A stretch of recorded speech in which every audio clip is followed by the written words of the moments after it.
Bonjour à tous, c'est Devaclic. Aujourd'hui, je vais vous parler des malas parce que on pense tous que c'est soit un bijou à la mode, ça peut être aussi une revendication à un certain mode de pensée comme le bouddhisme, mais c'est beaucoup plus que ça. À la base, le mala sert d'outil de comptage dans la récitation de mantras avec des respirations.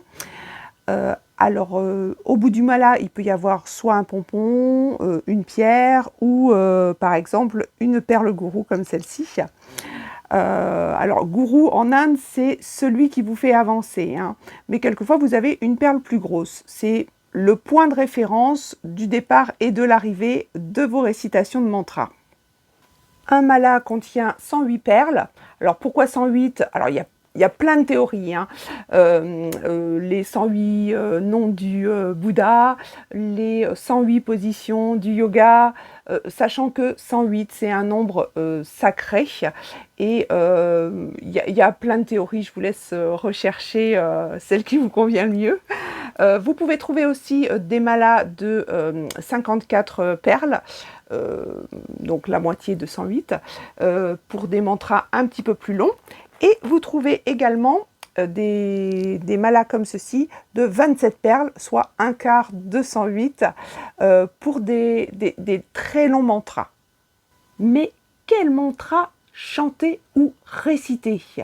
Eh bien, il peut s'agir d'une affirmation positive comme, je sais pas moi, j'ai confiance en moi, j'ai confiance en moi.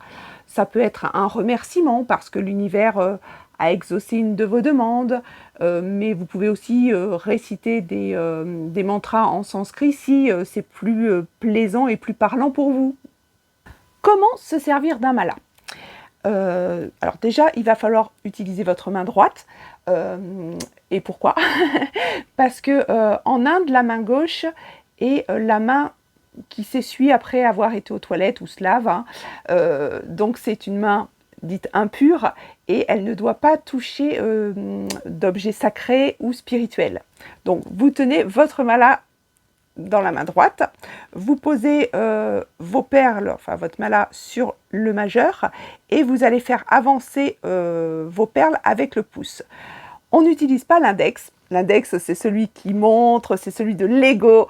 Donc on essaye de ne pas toucher le mala avec son index.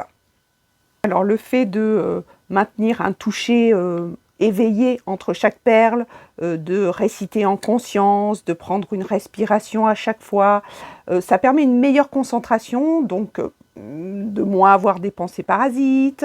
Il faut se servir du chapelet comme un outil. Alors perso, moi j'aime bien quand les perles sont pas toutes pareilles parce que ça me replonge dans la concentration, dans le toucher en fait. Donc la récitation, normalement, s'arrête quand on revient au point de départ, hein. Mais si vous vous sentez très enthousiaste et que vous voulez continuer et refaire une série, eh bien, il ne faut pas passer au-dessus du pompon ou de la perle gourou, mais il faut au contraire repartir dans l'autre sens. Que faire après avec son mala? Alors, il y a deux écoles. La première est plutôt religieuse, même si le bouddhisme c'est plus une philosophie qu'une religion, hein. Voilà, c'est-à-dire que on considère que le mala c'est un objet de culte en fait, et qui ne doit ne servir qu'à ça, qu'à la prière et à la récitation de mantras, et qu'après on le cache dans une pochette et on le montre à personne. Deuxième école, plus spirituelle et énergétique, le fait d'avoir chargé son mala avec plein de mantras ou d'affirmations positives, ça va continuer de résonner en vous si vous le portez. Je reprends l'exemple de tout à l'heure. Vous dites j'ai confiance en moi, j'ai confiance en moi, pendant 108 perles en mettant toute votre conscience et votre énergie. Le fait de porter ensuite le mala, ça va résonner en vous toute la journée. D'ailleurs, il y a des gens qui portent plusieurs malas parce qu'ils ont chargé de mantras chaque collier.